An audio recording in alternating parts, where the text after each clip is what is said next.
Hello बच्चों, हमारे YouTube channel में एक बार फिर से स्वागत है।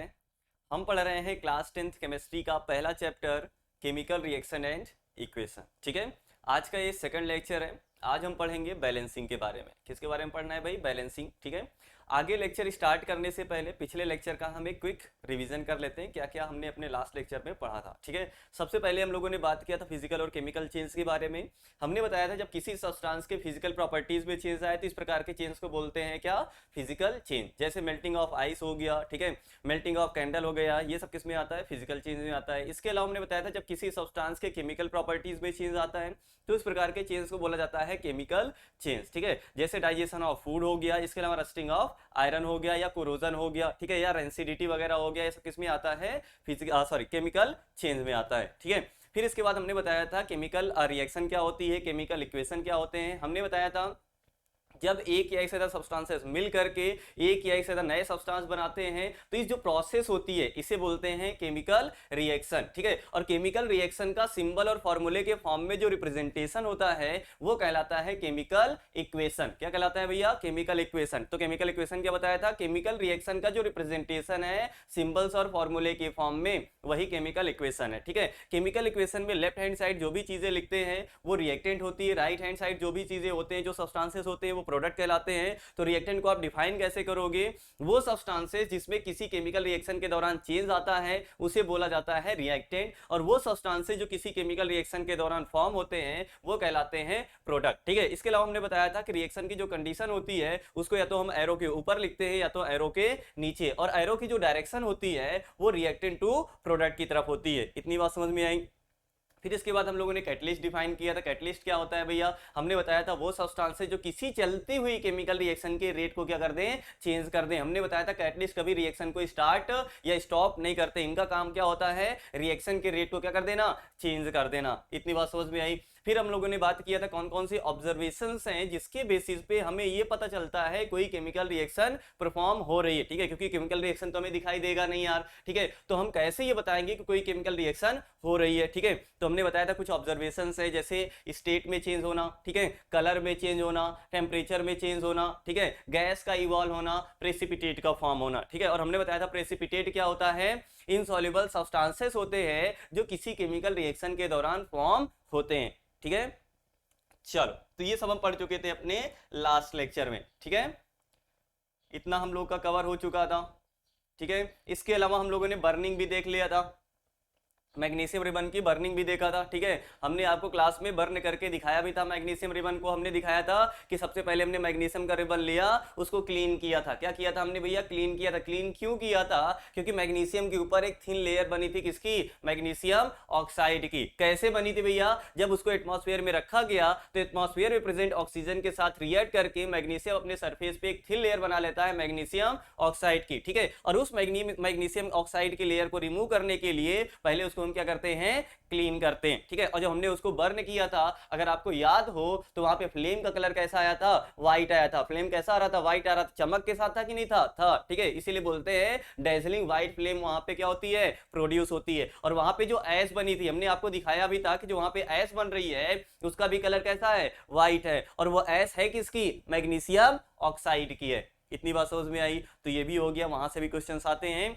कि मैग्नीशियम रिबन को बर्न करने से पहले क्लीन क्यों करते हैं, ये क्वेश्चन। ठीक है, बोर्ड में भी आया हुआ है, why should a magnesium ribbon be clean before burning in air. ठीक है, तो ये हम बता दिए थे magnesium ribbon is clean by rubbing it with sand paper before burning to remove the layer of oxide formed on its surface. ठीक है, इसके अलावा कलर हमने बताया था कि कलर कैसा होता है, वहां पे जो फ्लेम होती है फ्लेम का कलर कैसा होता है? तो डेजलिंग व्हाइट फ्लेम होता है। ठीक है, और इसके अलावा वो एक व्हाइट पाउडर फॉर्म करता है। क्या फॉर्म करता है? White powder. और व्हाइट पाउडर होता किसका है? मैग्नीशियम ऑक्साइड का। ठीक है, इतना हम लोग कवर कर चुके थे। आज हमें देखना है क्या? बैलेंसिंग। किसी केमिकल रिएक्शन को हम बैलेंस कैसे करते हैं। ठीक है, तो सबसे पहले भाई हम बात करते हैं कि जो एक अनबैलेंस्ड केमिकल इक्वेशन होती है उससे क्या बोला जाता है। तो एक अनबैलेंस्ड केमिकल इक्वेशन को एक नाम और दिया जाता है जिसको बोलते हैं स्केलेटल केमिकल इक्वेशन। क्या बोलते हैं भैया? Skeletal chemical equation. याद रखना, डायरेक्ट क्वेश्चन आ सकता है कि एक अनबैलेंस्ड केमिकल इक्वेशन का दूसरा नाम क्या है। तो एक अनबैलेंस्ड जो केमिकल इक्वेशन होती है उसे ही बोला जाता है स्केलेटल केमिकल इक्वेशन। याद रखोगे क्या? तो अनबैलेंस्ड केमिकल इक्वेशन को क्या बोला जाता है भैया? Skeletal chemical equation. ठीक है, अब स्केलेटल केमिकल इक्वेशन क्यों बोला जाता होगा, वैसे तो पूछा नहीं जाएगा, लेकिन हम ये देख सकते हैं ना कि कोई भी केमिकल इक्वेशन है तो उसका ढांचा, उसका स्केलेटन बना कौन रहा है, ठीक है, उसी को क्या बोलेंगे हम, स्केलेटल केमिकल इक्वेशन। इतनी बात समझ में आई, पक्का। चलो अब बात आती है भैया, हम किसी केमिकल इक्वेशन को बैलेंस क्यों करते हैं, ठीक है, हमें किसी केमिकल रिएक्शन को बैलेंस करने की जरूरत क्यों होती है, आखिर हम बैलेंस क्यों करते हैं। तो यार क्लास 9th पढ़े हो, क्लास 9th में एक लॉ पढ़े हो, ठीक है, कौन सा, लॉ ऑफ कंजर्वेशन ऑफ मास। कुछ अगर याद हो तो भैया, नहीं याद है तो कोई बात नहीं। लॉ ऑफ कंजर्वेशन ऑफ मास, ठीक है। चलो बताओ, लॉ ऑफ कंजर्वेशन ऑफ मास याद है क्या, याद है तो ठीक है, नहीं याद है तो हम बता रहे हैं, ठीक है। लॉ ऑफ कंजर्वेशन ऑफ मास क्या कहता है, मास can neither be created, mass can neither be created nor be destroyed during any chemical reaction. ध्यान देना भैया कि लॉ ऑफ कंजर्वेशन ऑफ मास क्या कह रहा है, यार कंजर्वेशन में देखो ना, यार कंजर्व करना, ठीक है, ऐसा लॉ जिसमें क्या होगा, मास क्या रहेगा, कंजर्व रहेगा यार, क्या रहेगा, कंजर्व, ठीक है। तो यार ये क्या कहता है, लॉ ऑफ कंजर्वेशन ऑफ मास क्या कहता है कि भैया कोई भी केमिकल रिएक्शन हो रही है, कोई भी केमिकल रिएक्शन है, ठीक है, तो केमिकल रिएक्शन के दौरान जो भी सब्सटेंसेस होते हैं उनके मास को ना तो क्रिएट किया जा सकता है ना तो डिस्ट्रॉय किया जा सकता है भैया, ना तो उनको हम क्रिएट कर सकते हैं ना तो उन्हें डिस्ट्रॉय कर सकते हैं। तो जितना मास रिएक्टेंट का होना चाहिए, किसका मास भैया, रिएक्टेंट का जितना मास होना चाहिए उतना ही मास किसका आना चाहिए, प्रोडक्ट का आना चाहिए। क्या ये हम बोल सकते हैं क्या कि mass of reactant should be equal to the mass of product, ठीक है। अगर यार हम यहां से देखें, mass can neither be created nor be destroyed, mass को ना तो हम क्रिएट कर सकते हैं ना तो हम डिस्ट्रॉय कर सकते हैं, किसमें, कोई किसी केमिकल रिएक्शन में। तो जैसे भैया हमने लिया हाइड्रोजन और ऑक्सीजन, इन दोनों को रिएक्ट कराया, ठीक है, क्या बनेगा भैया, वाटर बनेगा। तो यार जितना मास हमारे पास हाइड्रोजन और ऑक्सीजन का है उतना ही मास हमारे पास इधर होना चाहिए, मतलब जितना मास रिएक्टेंट का है उतना ही मास किसका होना चाहिए, प्रोडक्ट का होना चाहिए, क्योंकि लॉ ऑफ कंजर्वेशन ऑफ मास कह रहा है कि कोई केमिकल रिएक्शन हो रही है तो किसी भी सब्सटेंस के मास को ना तो हम क्रिएट कर सकते हैं, मतलब हाइड्रोजन और ऑक्सीजन है, इसके मास को ना तो हम क्रिएट कर पाएंगे ना तो डिस्ट्रॉय कर पाएंगे। तो भैया ना तो क्रिएट कर सकते हैं ना डिस्ट्रॉय कर सकते हैं, मतलब कोई चेंज कर सकते हैं क्या, कोई चेंज नहीं कर सकते। तो जितना मास हमारे पास पहले होना चाहिए उतना ही मास हमारे पास बाद में होना चाहिए। तो क्या हम ये बोल सकते हैं क्या कि mass of reactant equals to mass of product, क्या ये होना चाहिए क्या, अगर mass of reactant equals to mass of product हो गया, रिएक्शन क्या कहलाएगी, बैलेंस्ड हो गई है भैया, ये क्या होगी, बैलेंस्ड रिएक्शन। तो क्या हम बोल सकते हैं क्या कि भैया बैलेंस रिएक्शन क्या होती है, यहां पे क्वेश्चन है एनसीईआरटी में, what is a balance reaction, ठीक है भैया, व्हाट इज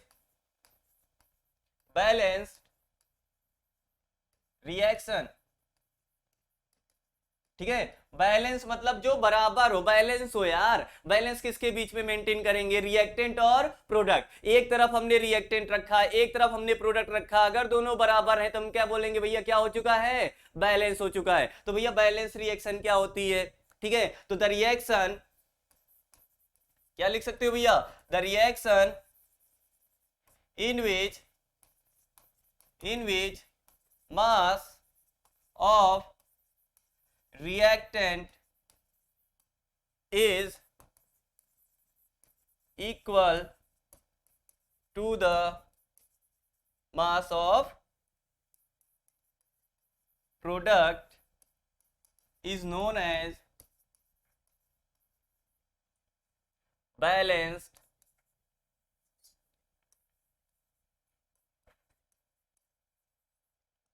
रिएक्शन या बैलेंस्ड इक्वेशन। इतनी बात समझ में आई भैया, बैलेंस रिएक्शन क्या होती है, बैलेंस रिएक्शन क्या होती है? एक ऐसी रिएक्शन जिसमें रिएक्टेंट का मास किसके बराबर होना चाहिए? प्रोडक्ट के। तो यार सिंपल सा जैसे हम पीछे लिख कर आए हैं, मास ऑफ रिएक्टेंट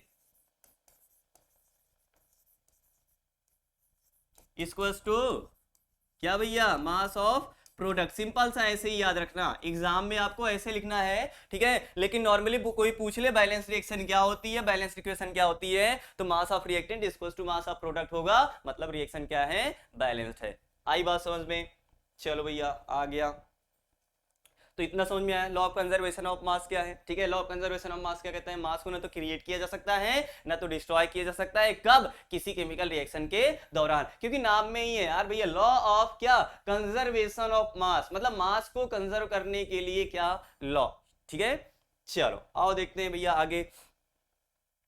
तो यहां पे पूछा गया था why do we need to balance a chemical reaction, ठीक है। हम केमिकल रिएक्शन को बैलेंस क्यों करते हैं? क्योंकि केमिकल रिएक्शन के दौरान मास को ना तो क्रिएट किया जा सकता है ना तो डिस्ट्रॉय किया जा सकता है। तो जितना मास रिएक्टेंट का होना चाहिए उतना मास किसका होना चाहिए? प्रोडक्ट का होना चाहिए। इसीलिए किसी केमिकल रिएक्शन को हम क्या करते हैं? बैलेंस करते हैं। इतनी बात समझ में आ गई। और देखो भैया आंसर क्या लिख सकते हो, क्या लिखा है? According to the law of conservation of mass, mass can neither be created nor be destroyed during any chemical reaction. फिर आगे देखो क्या लिखा है, so the number of atoms of each element, ठीक है। मतलब जितने भी एलिमेंट है उनके एटम के नंबर रिएक्टेंट साइड और प्रोडक्ट साइड क्या होने चाहिए? सेम होने चाहिए। मतलब कहने का भैया जैसे हमने हाइड्रोजन और ऑक्सीजन लिया था, ठीक है, फॉर्म क्या किया? वाटर फॉर्म किया, तो जितने एटम हाइड्रोजन के होने चाहिए रिएक्टेंट साइड उतने ही एटम किधर होने चाहिए? Product side. अगर दोनों तरफ एटम रिएक्टेंट और प्रोडक्ट के बराबर हैं तो रिएक्शन क्या है? बैलेंस्ड है, ठीक है। जैसे यहां पर वाटर के 2 मॉलिक्यूल फॉर्म होंगे, हाइड्रोजन के यहां पर 2 होंगे, ठीक है, ये रिएक्शन बैलेंस्ड है। क्या है ये? बैलेंस्ड है। कैसे बैलेंस्ड है भैया? यहां पे देखो 4 हाइड्रोजन है। कितने हाइड्रोजन है? 4 हाइड्रोजन देखो रिएक्टेंट साइड, 4 हाइड्रोजन देखो यहां पर प्रोडक्ट साइड, ठीक है। 2 ऑक्सीजन किधर है? रिएक्टेंट साइड, 2 ऑक्सीजन है प्रोडक्ट साइड। तो हम नंबर बैलेंस करेंगे एलिमेंट के, या बोलो एटम के नंबर बैलेंस करेंगे। अगर नंबर बैलेंस है दोनों तरफ, मतलब क्या बैलेंस है? मास बैलेंस है, क्योंकि मास तो एटम का ही होगा।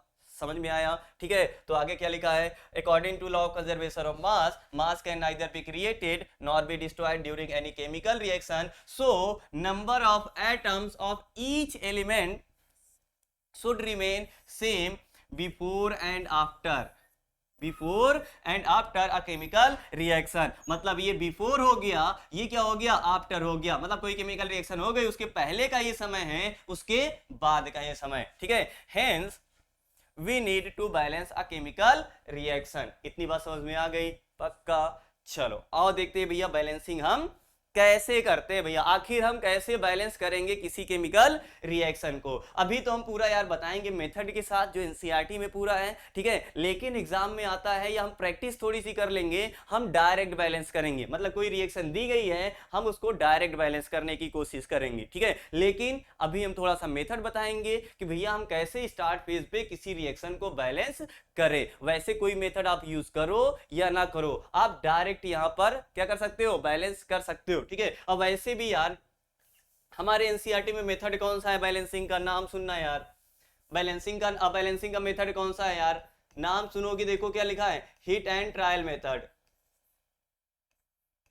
Hit and trial method. अगर हिंदी में बोले, शुद्ध हिंदी में बोले तो तुक्का मार मेथड। अगर शुद्ध हिंदी बोला जाए तो क्या बोलेंगे भैया? तुक्का मार मेथड। यार कौन सा? तुक्का मार मेथड। यार नाम देखो ना, हिट एंड ट्राई, ठीक है। कोई नंबर आप हिट करो, फिर ट्राई करो कि वो सही है कि नहीं है। तो यार इसको हम क्या बोलते हैं हिंदी में? क्या बोलते हैं यार शुद्ध हिंदी में?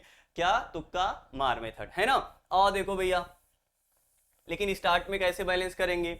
आपको कोई केमिकल रिएक्शन दी गई है, सबसे पहले उसका केमिकल इक्वेशन लिखो, ठीक है। इस फॉर्म में आप क्या लिखोगे? Chemical equation. जैसे आपसे बोला गया magnesium and oxygen react to form magnesium oxide, ये बोला गया कोई केमिकल रिएक्शन, ठीक है। तो इसको आप केमिकल इक्वेशन के फॉर्म में रिप्रेजेंट करोगे, ठीक है। सही है भैया, हमने कर दिया, ठीक है। केमिकल इक्वेशन के फॉर्म में हमने इसको रिप्रेजेंट कर दिया, ठीक है। अब आगे क्या करना है? तो आगे सिंपल सा आप एलिमेंट के नाम लिखो, कौन कौन से एलिमेंट यहां पर इस रिएक्शन में पार्टिसिपेटेड हैं, ठीक है। तो आपको क्या लिखना है नेक्स्ट स्टेप में, एलिमेंट्स लिखने हैं, ठीक है।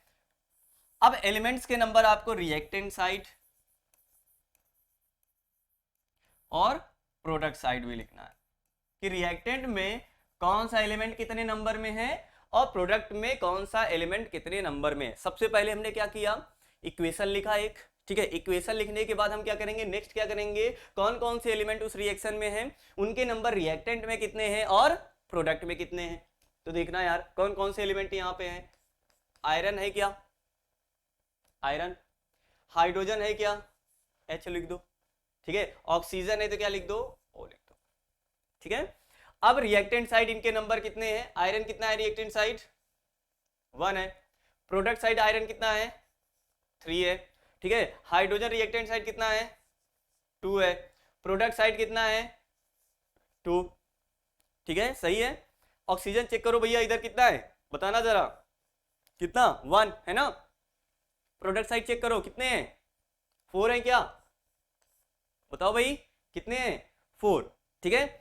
अब देखो भैया इतना तो कर दिए, अब नेक्स्ट स्टेप में क्या करना है, हमें बैलेंस करना है। लेकिन एक चीज याद रखना, जब हम रिएक्शन को बैलेंस कर रहे होंगे तो किसी भी सब्सटेंस के या किसी भी कंपाउंड के फॉर्मूले में किसी प्रकार का कोई चेंज नहीं होना चाहिए, ठीक है। तो ये पॉइंट तो आप लिख लेना, there should be no change,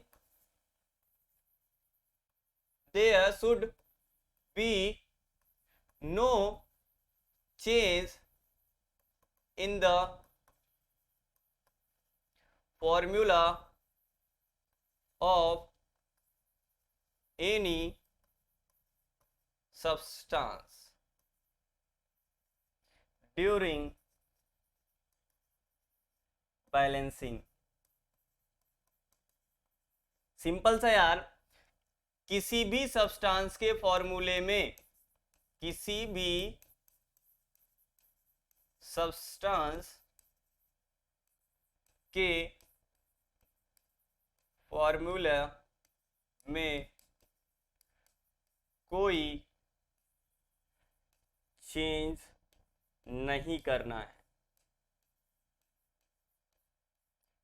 जिनको इंग्लिश ज़्यादा नहीं आ रही है वो सिंपल सा लिख लें, किसी भी सब्सटेंस के फॉर्मूले में कोई चेंज नहीं करना है। कब, जब हम क्या कर रहे हो, बैलेंसिंग कर रहे हो। इतनी बात समझ में आ गई। मतलब जैसे यहाँ पे Fe3O4 है तो ये फॉर्मूला आयरन ऑक्साइड का यही रहेगा, हम यहाँ पे ये नहीं लिखेंगे Fe3O2, ठीक है। या यहाँ पर हम किसी प्रकार का कोई चेंज नहीं करेंगे। हाइड्रोजन के फॉर्मूले में किसी प्रकार का कोई चेंज नहीं होगा, आयरन के फॉर्मूले में किसी प्रकार का कोई चेंज नहीं होगा। ऐसे नहीं कि यहाँ पे 3 आयरन है, यहाँ पे हमें बैलेंस करना है तो यहाँ पर हम 3 कर दें, ये क्या हो जाएगा, गलत हो जाएगा। तो जब हम बैलेंस करने जाएंगे तो सबसे पहले तो ये चीज हमें याद ही होनी चाहिए, रटा हुआ होना चाहिए भाई, कि किसी भी सब्सटेंस के फॉर्मूले में किसी प्रकार का कोई चेंज नहीं करना है। आई बात समझ में। सबसे पहले इक्वेशन लिखना है, फिर उसके बाद कौन से एलिमेंट रिएक्टेंट साइड कितने हैं, प्रोडक्ट साइड कितने हैं। लेकिन बैलेंस करते समय ये याद रखना है कि किसी भी सब्सटेंस के फॉर्मूले में किसी प्रकार का कोई चेंज नहीं करना है। इतनी बात आ गई। अब हम क्या करेंगे, जब हम बैलेंस करेंगे किसी भी नंबर से यहां पे हम मल्टीप्लाई करेंगे तो हम जस्ट यहां पर करेंगे, पहले कोई सब्सटेंस दिया गया है उसके फॉर्मूले के जस्ट पहले हमें किसी नंबर से क्या करना है भाई, मल्टीप्लाई करना है। अगर यहां पे मान लो, ये हटा दें, है ना, मान लो यहां पर जैसे वाटर के मॉलिक्यूल है, इसके मान लो x मॉलिक्यूल यहां पर आते हैं तो जितने भी मॉलिक्यूल वाटर के यहां पे यूज हो रहे हैं हम यहां पर लिखेंगे, ठीक है, जस्ट पहले, फॉर्मूले के जस्ट पहले, ठीक है। और जो भी नंबर यहां पे हम बैलेंस करते समय यूज करते हैं उसको बोलते हैं स्टाइकियोमेट्रिक कोएफिशिएंट। क्या बोलते हैं भैया, स्टाइकियोमेट्रिक कोएफिशिएंट। क्या बोलेंगे भैया, स्टाइकियोमेट्रिक कोएफिशिएंट। भैया याद रखना है क्या, ये स्टाइकियोमेट्रिक कोएफिशिएंट याद हो जाए तो ठीक है, अदरवाइज नाम नहीं पूछा जाएगा, ठीक है। क्या बोलते हैं इसको, स्टाइकियोमेट्रिक कोएफिशिएंट। फिर से सुनना, स्टाइकियोमेट्रिक कोएफिशिएंट ये क्या होते हैं, जिस नंबर से हम किसी चीज को यहां पे मल्टीप्लाई करेंगे, ठीक है। और देखो भैया अब इतना हो गया। इसके बाद जब हम बैलेंस करने जाएंगे बैलेंसिंग जब हम स्टार्ट करेंगे तो सबसे पहले उस एलिमेंट को बैलेंस करना है जो नंबर में ज्यादा हो।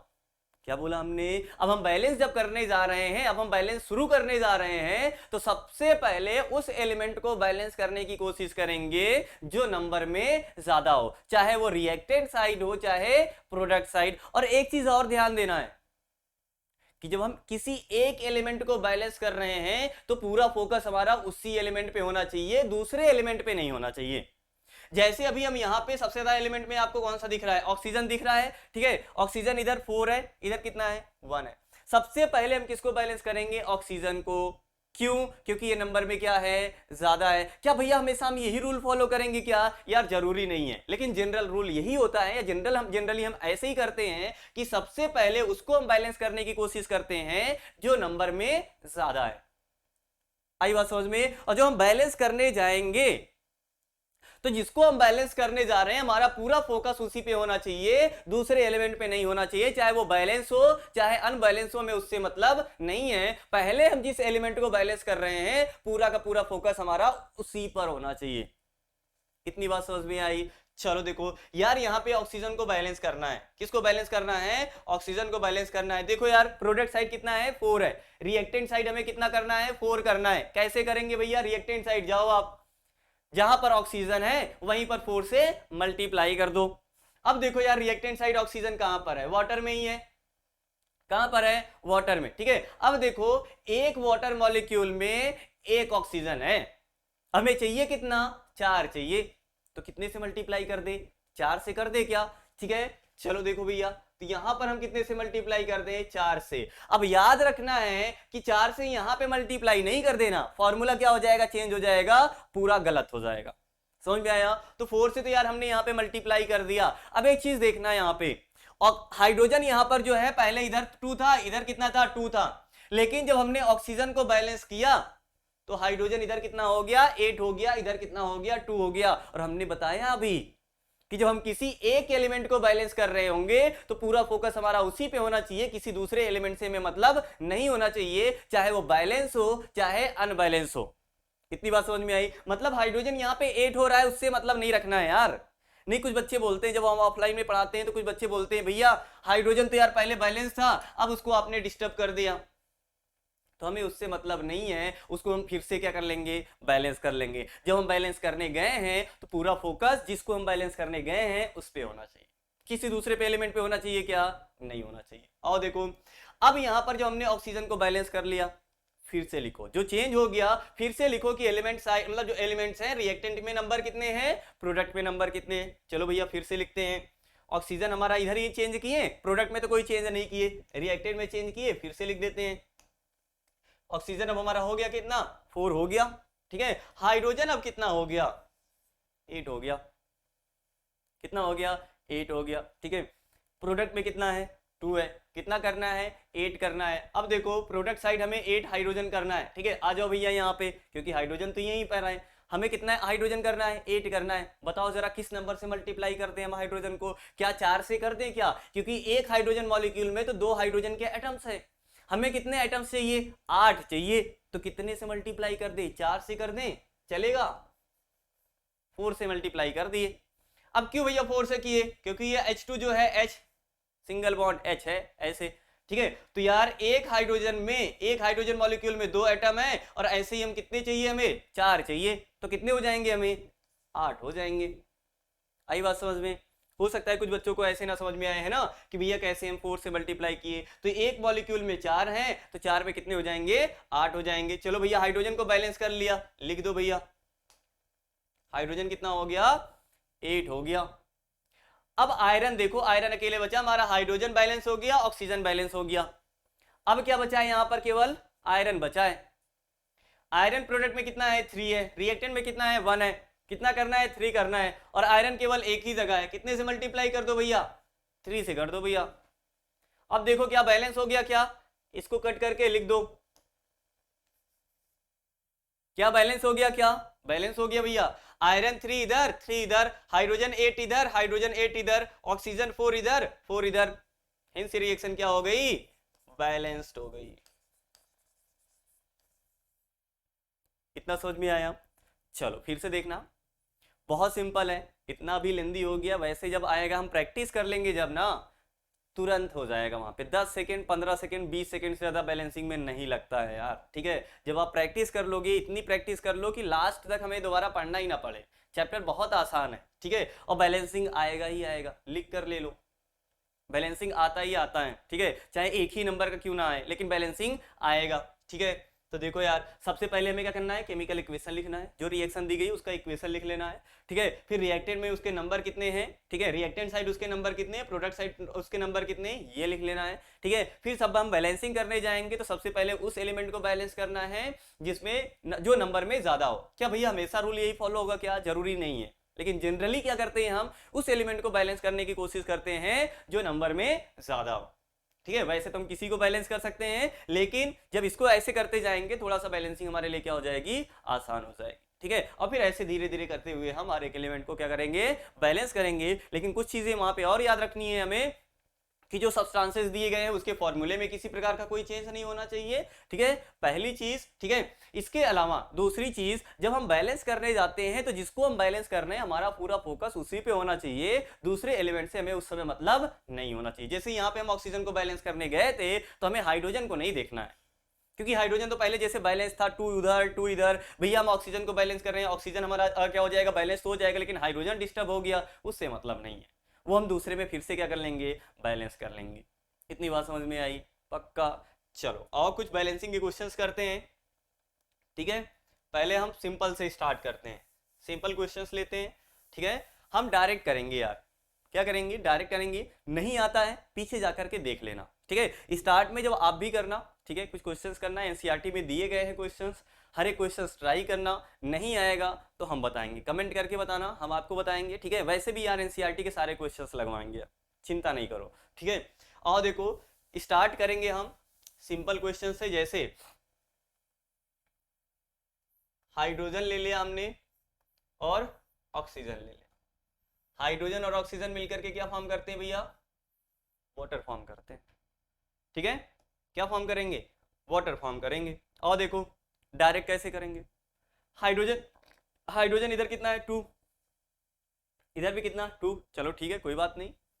ऑक्सीजन इधर कितना है 1, इधर कितना है 2, तो रिएक्टेंट में ऑक्सीजन 2 है, प्रोडक्ट में कितना है 1 है। कितने से मल्टीप्लाई कर दें, यहां करें क्या, 2 से करना है, यहां कर दे क्या, नहीं भैया फॉर्मूला चेंज हो जाएगा।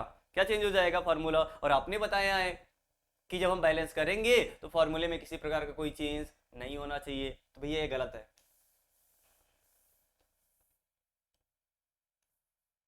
एक मिनट, ये गलत है, तब क्या सही है यार, फिर कैसे करेंगे हम, तो मल्टीप्लाई हमें कहां पर करना है, जस्ट फॉर्मूले के पहले। कितने से कर दे, 2 से कर दे क्या, 2 से कर दे क्या, 2 ऑक्सीजन इधर 2 इधर, ठीक है। भैया हमारा हाइड्रोजन इम्बैलेंस हो गया यार, हमने क्या बताया, जब किसी एक एलिमेंट को बैलेंस करने जा रहे हो दूसरे से मतलब नहीं रखो। आई बात समझ में? चलो तो यहां पर एक बैलेंस हो गया, ऑक्सीजन बैलेंस हो गया, बचा कौन, हाइड्रोजन। अब यार हाइड्रोजन पहले इधर 2 था, इधर भी 2 था, लेकिन अब हाइड्रोजन इधर कितना हो गया, 4 हो गया। भैया उधर भी कर दो यार, ठीक है। तो 4 हाइड्रोजन इधर हो गया, यहां पर भी कितना करना है, 4 करना है। कितने से मल्टीप्लाई कर दे, 2 से मल्टीप्लाई कर दे क्या, 2 2 जा 4, तो हाइड्रोजन भी 4 हो गया, इधर भी हाइड्रोजन 4 हो गया, ऑक्सीजन 2, ऑक्सीजन 2, हेंस बैलेंस्ड, ठीक है। और देखो भैया नेक्स्ट रिएक्शन करवाओ यार, magnesium plus oxygen, magnesium plus oxygen, ठीक है। ये रिएक्ट करते हैं तो क्या बनाते हैं भैया, मैग्नीशियम ऑक्साइड बनाते हैं। क्या बनाएंगे, मैग्नीशियम ऑक्साइड। चलो भैया बैलेंस करो इसको, करोगे, ट्राई करोगे, करो भैया, वीडियो पॉज करके करना, ट्राई करना, ठीक है। और देखते हैं मैग्नीशियम इधर कितना है 1, इधर कितना है 1, ठीक है बैलेंस है कोई बात नहीं। ऑक्सीजन कितना है 2, इधर कितना है 1, कितना करना है 2 करना है। कहां पे मल्टीप्लाई करें, फॉर्मूले के पहले कि इधर, हाँ भैया इधर करना है, इधर करोगे फॉर्मूला चेंज हो जाएगा। इधर करो भैया, कितने से मल्टीप्लाई कर दें यार, बोलो बोलो कितने से मल्टीप्लाई करें, 2 से करें क्या, 2 से कर दें, हो गया। तो यार ऑक्सीजन तो हमारा 2 हो गया, ऑक्सीजन 2 हो गया, मैग्नीशियम इधर कितना है 2 है, अब उधर कितना है 1, कितने से मल्टीप्लाई, 2 से मल्टीप्लाई। रिएक्शन क्या बैलेंस्ड हो गई क्या, चेक करो, बैलेंस्ड हो गई क्या भैया, ये भी क्या है बैलेंस्ड है। समझ में आया। चलो आओ देखो और कुछ रिएक्शन करवाओ भैया, देखना जरा, हाइड्रोजन और नाइट्रोजन ये दोनों आपस में रिएक्ट करते हैं तो फॉर्म करते हैं अमोनिया। यार अमोनिया का फॉर्मूला याद रखना, ये अमोनिया होता है। मान लो जैसे एनसीईआरटी में दिया गया है hydrogen and oxygen react to form ammonia, ठीक है। तो मान लो यार हो सकता है कि वो एग्जाम में ना दे, एग्जाम में वो ऐसे दे दे hydrogen and nitrogen react to form ammonia, ठीक है। तो आपको यार ये इक्वेशन लिखनी पड़ेगी, ठीक है। तो अमोनिया का फॉर्मूला क्या होगा NH3, बोलना जरा, अमोनिया का फॉर्मूला NH3 क्या होगा, NH3 NH3 NH3 NH3 किसका फॉर्मूला होगा, अमोनिया का होगा। 2-4 बार बोल लेना, याद हो जाएगा, ठीक है। और देखो यार हाइड्रोजन इधर कितना है 2 है, इधर कितना है 3 है, नाइट्रोजन इधर कितना है 2 है, इधर कितना है 1 है, ठीक है। तो सबसे पहले हम किसको बैलेंस कर ले, नाइट्रोजन को बैलेंस कर ले, ठीक है। और देखो नाइट्रोजन यहाँ पे कितना है 2, यहाँ पे कितना है 1 है, कितने से मल्टीप्लाई करते हैं हम, 2 से मल्टीप्लाई करते हैं क्या, कितने से मल्टीप्लाई करते हैं भैया, 2 से मल्टीप्लाई करते रहे, ठीक है। तो नाइट्रोजन 2 हो गया, नाइट्रोजन 2 है, हाइड्रोजन इधर कितना है 6 है, 3 2 जा 6, एक अमोनिया के मॉलिक्यूल में 3 हाइड्रोजन, तो 2 अमोनिया के मॉलिक्यूल में कितने होंगे 6 होंगे ना। यहाँ पे 2 कहने का मतलब कितने अमोनिया है, यहाँ पे 2 अमोनिया के मॉलिक्यूल है। ऐसे यार याद रखना, कुछ बच्चों को प्रॉब्लम हो सकती है, ठीक है।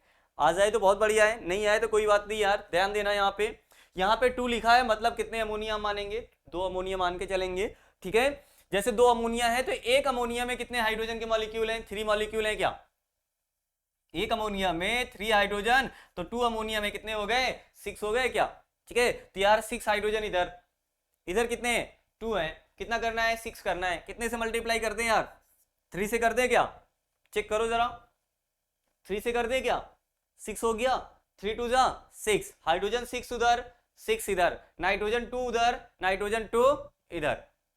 आई बात समझ में। चलो आगे बात करते हैं। अब यार एक चीज बहुत सिंपल हो जाएगा, चलो करवाते हैं तो आगे बताते हैं। जैसे यार हम लेते हैं जिंक सल्फेट,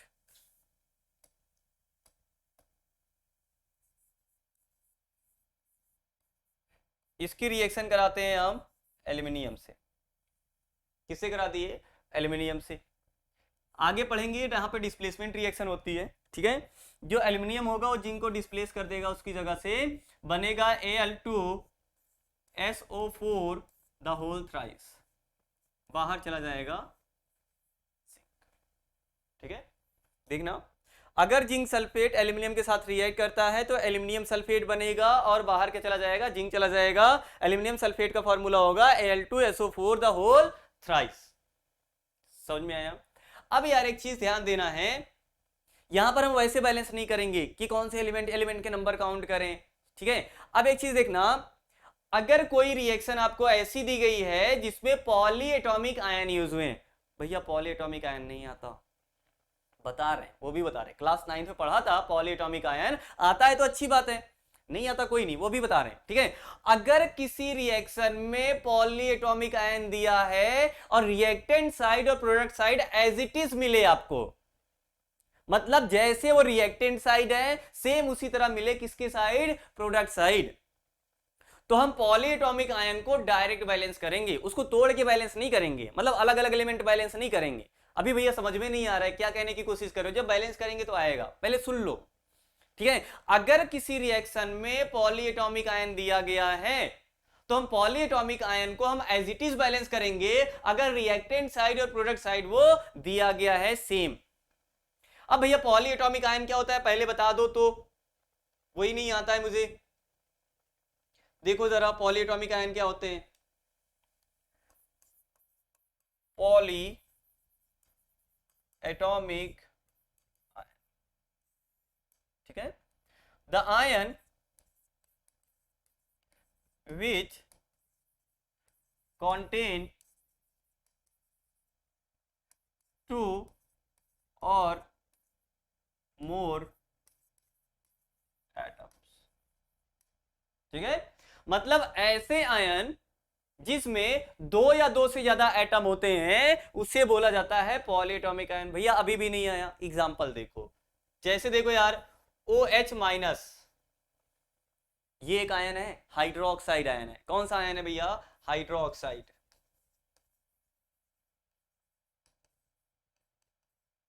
कौन सा आयन है? हाइड्रोक्साइड आयन है। ठीक है, अब यहां पे देखो कितने एटम्स हैं, एटम्स देखना है कितने, दो हैं, एक ऑक्सीजन एक हाइड्रोजन, कितने कितने एटम्स है? दो। ठीक है, तो ये किसमें आएगा? Polyatomic ion. ठीक है, तो ऐसे आयन जिसमें दो या दो से ज्यादा एटम्स हो वो क्या कहलाते हैं? पॉलीएटॉमिक आयन कहलाते हैं, चाहे वो प्लस वाले हो चाहे माइनस वाले हो।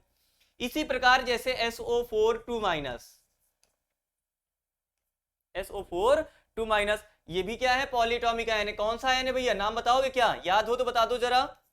Sulphate ion.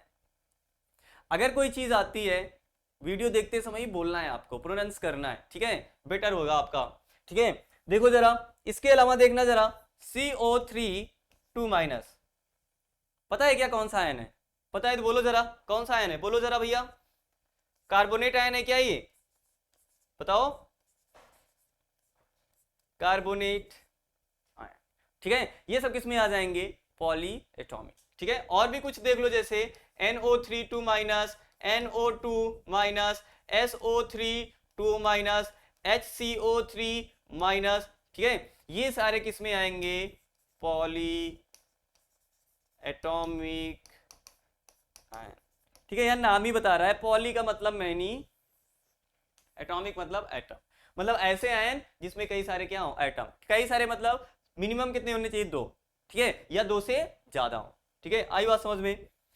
देखो जरा यार, हमने क्या कहा, अगर कोई रिएक्शन आपको दी गई है, वहां पर पॉलीएटॉमिक आयन है, ठीक है, जैसे यहां पे पॉलीएटॉमिक आयन सल्फेट है, और रिएक्टेंट साइड और product side as it is है, तब उसको डायरेक्ट बैलेंस करेंगे। भैया डायरेक्ट कैसे बैलेंस करेंगे? देखो जरा, यहां पे सल्फेट है, पूरा सल्फेट हम देखेंगे, वहां पे ये नहीं देखेंगे कि यार ऑक्सीजन कितने, इधर 4 ऑक्सीजन इधर 12, हम ऐसे नहीं करेंगे, डायरेक्ट पूरा सल्फेट को हम बैलेंस करेंगे।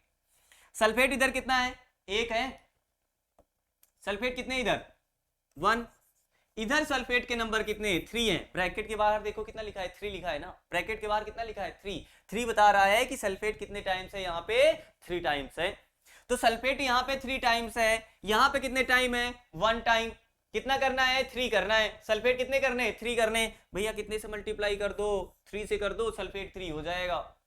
कितना हो जाएगा? 3 हो जाएगा। हो गया क्या हमारा सल्फेट बैलेंस? अब सिंपल सा, ठीक है, हमारा सल्फेट बैलेंस हो गया। जिंक इधर देख लो, जिंक कितने? इधर 3 है, इधर कितना है? 1 है। कितने से मल्टीप्लाई? 3 से मल्टीप्लाई। इसके अलावा एल्यूमिनियम इधर कितना है? 1 है। इधर कितना है? 2। इधर कितना करना है? 2 करना है। कितने से मल्टीप्लाई कर दो? 2 से मल्टीप्लाई कर दो। बहुत सिंपल हो जाएगा। अदरवाइज आप पहले ऑक्सीजन को अलग बैलेंस करोगे, सल्फर को बैलेंस करोगे, सल्फर के नंबर देखोगे, ऑक्सीजन के नंबर देखोगे, तो यार सिंपल सा, अगर कोई पॉलीएटॉमिक आयन दिया गया है दोनों तरफ एज इट इज है, तब उसको डायरेक्ट बैलेंस करें। आई बात समझ में? और देखो कुछ और एग्जांपल्स करते हैं, कुछ और प्रैक्टिस कर लेते हैं, है ना। जितनी प्रैक्टिस करोगे उतना आसान रहेगा। देखो जरा, FeSO4 है, फेरस सल्फेट,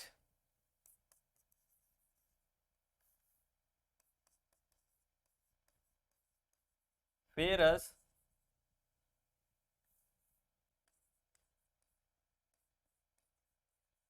सल्फेट, है ना। इसको क्या किया गया? हीट किया गया, तो ये फॉर्म करता है ferric oxide, sorry ferrous oxide.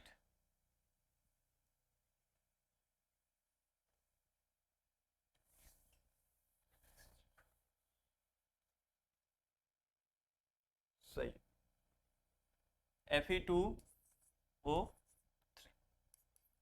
बाहर SO, और क्या फॉर्म करता है? SO। ठीक है, जब आयरन सल्फेट को क्या किया गया? हीट किया गया, आयरन ऑक्साइड फॉर्म किया, SO2 फॉर्म किया और SO3 फॉर्म किया।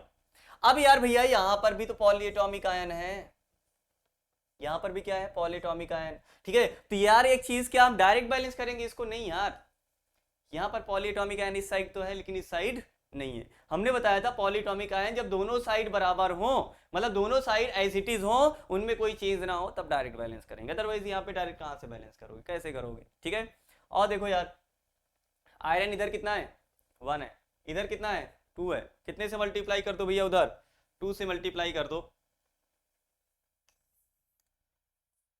कितने से मल्टीप्लाई कर दो, 2 से।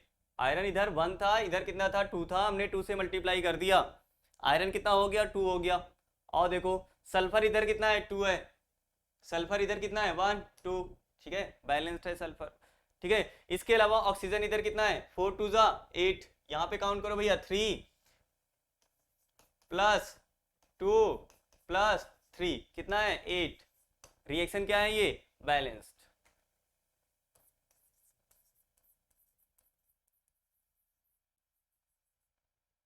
समझ में आया। तो यार पीछे वाले में हमने क्या बताया था, अगर पॉलीएटॉमिक आयन दोनों तरफ रिएक्टेंट और product side as it is हैं, उनमें किसी प्रकार का चेंज नहीं है, मतलब उनका डिकम्पोजिशन नहीं हुआ है, ठीक है, तो उनको हम डायरेक्ट बैलेंस करेंगे। लेकिन अगर डिकम्पोजिशन हो गया है, एज इट इज नहीं मिल रहे हैं, तो जैसे हम पहले कर रहे थे सेम वही करेंगे। इतनी बात समझ में आई, पक्का। चलो, ये क्या होगा, आयरन ऑक्साइड नॉर्मली बोल सकते हैं। इसके अलावा इसको और क्या बोलते हैं, फेरस सल्फेट, और क्या बोला जाएगा, फेरस सल्फेट, ठीक है। इसके अलावा आयरन ऑक्साइड इसको नॉर्मली बोल सकते हैं। इसके अलावा अगर इसका आपको केमिकल नेम बताना है तो इसको आप फेरिक ऑक्साइड बोल सकते हो, फेरिक ऑक्साइड, ठीक है। जैसे यार शायद आपको पता हो, आयरन के दो फॉर्म होते हैं, Fe2 plus Fe3 plus, 2 plus वाले को बोलते हैं फेरस, फेरस आयन, और 3 प्लस वाले को हम क्या बोलते हैं, फेरिक आयन,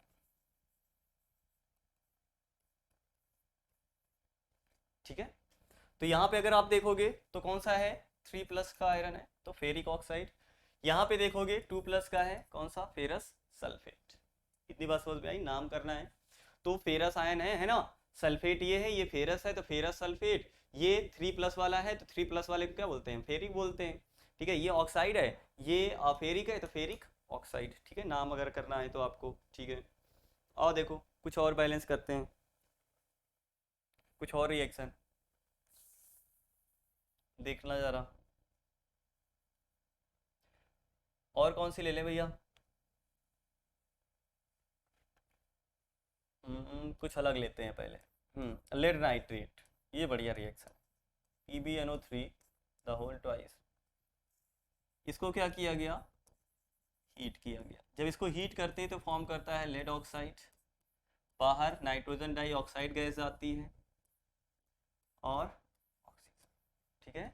ये नाइट्रोजन डाइऑक्साइड गैस जो जाती है ब्राउन फ्यूम के फॉर्म में जाती है, कलर याद रखना यार, ब्राउन फ्यूम के फॉर्म में बाहर जाती है, ठीक है। ये सब हम करवाएंगे आपको, एक्टिविटीज़ जितनी भी हैं, देखो यार क्लास में हो सकता है करवाएं, अदरवाइज हम अलग अलग वो डाल देंगे वीडियोस, ठीक है। क्योंकि केमिकल्स ला के रख लिए, जैसे देखना ये तो अभी कल ही लाया है, कल ही भी मंगाया है लेड नाइट्रेट, ठीक है। कौन सा है देखना ज़रा, लेड नाइट्रेट, ठीक है। तो लेड नाइट्रेट को हम हीट करके खुद ही देखेंगे, क्लास में देखेंगे। जब लेड नाइट्रेट को हीट किया जाता है तो वहाँ पे ब्राउन कलर की क्या निकलती है, फ्यूम निकलती है, और वहाँ पे क्या फॉर्म होता है, लेड ऑक्साइड फॉर्म होता है, ठीक है। ऐसे ही कई सारे यार केमिकल्स मंगाए हैं, ठीक है।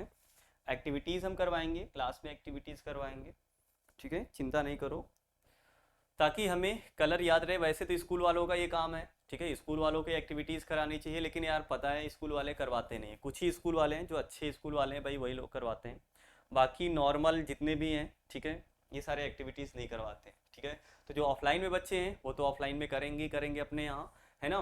तो हम ऑफलाइन कोचिंग में भी करवाएंगे, प्लस ऑनलाइन में भी एक्टिविटीज सारी कोशिश करवाएंगे कि हम करें, ठीक है। हाँ कुछ केमिकल्स हैं यार ज़्यादा कॉस्टली हैं, जैसे सिल्वर क्लोराइड है, ठीक है, तो वो नहीं मंगा सकते हैं, है ना। लेकिन आने वाले समय में, ठीक है, आप लोगों का साथ रहा तो वो भी मंगाएंगे, ठीक है।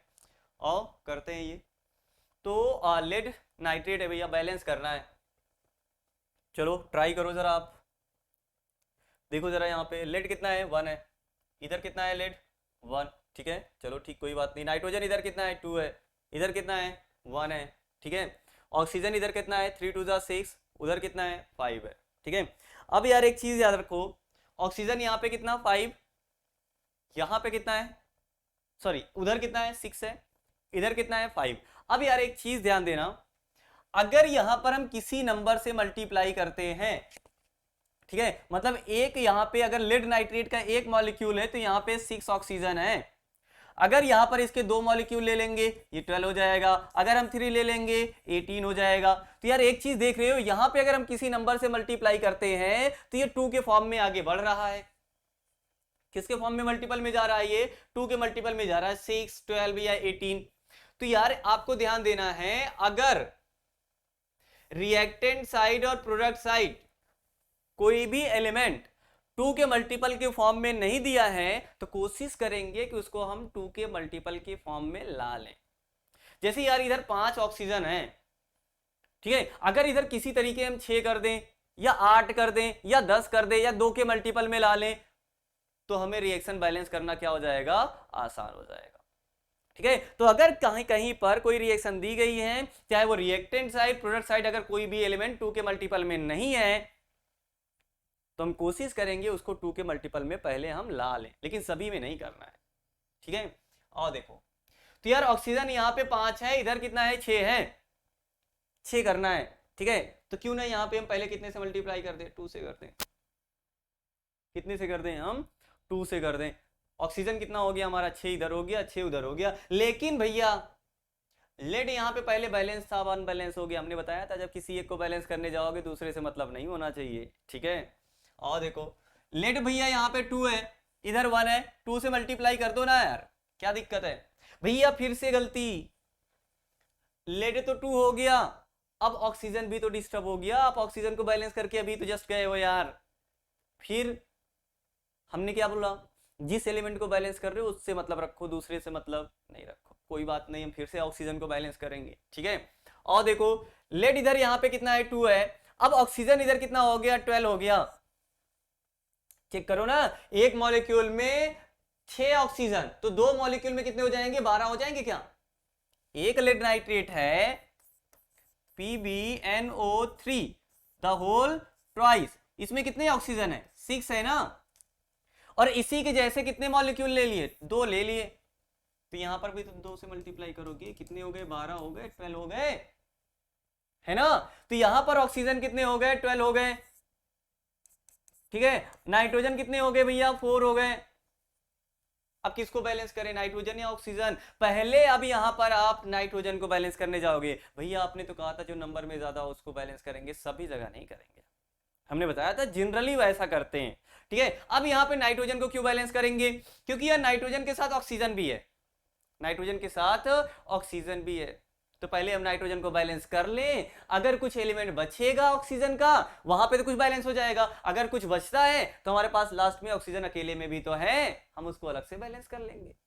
लेकिन अगर हमें ऑक्सीजन को बैलेंस करना है, अगर हम ऑक्सीजन को बैलेंस करने जाते हैं तो भैया हम ऑक्सीजन को यहां बैलेंस करें, यहां करें कि यहां करें, कहां पे करें, और ऐसे करते रहेंगे तो दिन भर बैलेंस करते रहेंगे, होगा नहीं। ठीक है, तो भैया हम पहले किसको बैलेंस करने चले जाएं, नाइट्रोजन को। दिमाग लगाना पड़ेगा थोड़ा सा यार, कुछ रिएक्शंस में कुछ में करना पड़ेगा। ठीक है, तो भैया पहले हम नाइट्रोजन को बैलेंस करने जाएंगे, अगर नाइट्रोजन को बैलेंस करने जाएंगे तो कुछ ऑक्सीजन भी तो बैलेंस हो जाएगा, अगर उसके बावजूद भी ऑक्सीजन बैलेंस नहीं होता तो बाकी ऑक्सीजन अकेले में भी तो है, जितना बचेगा वहां पे हम इधर उधर कर देंगे। आई बात समझ में। नाइट्रोजन इधर कितना है 4 है, कितना है 4, इधर कितना है 1, कितने से मल्टीप्लाई कर दें भैया, यहाँ पे 4 से कर दें क्या, 4 से कर दें क्या। ठीक है, तो यार यहाँ पे 4 से मल्टीप्लाई कर दिया। अब देखो जरा, लेड 2 है, लेड 2 है, नाइट्रोजन 4 नाइट्रोजन 4, ऑक्सीजन इधर 12 है। अब देखो ऑक्सीजन इधर भी 12 हो गया, चेक कर लो हो गया। 2 यहां पर प्लस 4 2 जा 8 यहां पर और 2 यहां पर, तो 8 2 10 प्लस 2 कितना 12। समझ में आया। ठीक है, तो इस प्रकार के रिएक्शन में थोड़ी सी आपको दिक्कत हो सकती है, लेकिन यार प्रैक्टिस करोगे तो बैलेंसिंग कठिन नहीं है। कठिन है क्या बैलेंसिंग, ना बाबा ना। इतना समझ में आया, आया क्या। ठीक है, चलो आगे देखते हैं। नेक्स्ट क्या है, बैलेंसिंग हो गया। अब नेक्स्ट है टाइप्स ऑफ रिएक्शन, है ना। नेक्स्ट है टाइप्स ऑफ रिएक्शन, जो कि हम लोग करेंगे अपनी नेक्स्ट क्लास में, ठीक है। टाइप्स ऑफ रिएक्शन, कौन कौन से टाइप्स की रिएक्शन है, कॉम्बिनेशन, डिकम्पोजिशन, फिर डिकम्पोजिशन के भी टाइप्स हैं, इलेक्ट्रोलिसिस जैसे thermolysis, photolysis, displacement, double displacement, redox है, रिड्यूसिंग एजेंट, कोरोजन, ठीक है। फिर हमारा टॉपिक खत्म हो जाएगा, ठीक है। तो बाकी हम पढ़ते हैं अपनी नेक्स्ट क्लास में, ठीक है। यहाँ तक किसी को कोई प्रॉब्लम है? यहाँ तक किसी को कोई प्रॉब्लम है? अगर किसी को अभी भी कुछ प्रॉब्लम हो, ठीक है, तो कमेंट करके बताना। बाकी तो हमें उम्मीद है आप लोगों को कोई प्रॉब्लम नहीं होगी, ठीक है। बाकी मिलते हैं नेक्स्ट वीडियो में, तब तक के लिए धन्यवाद।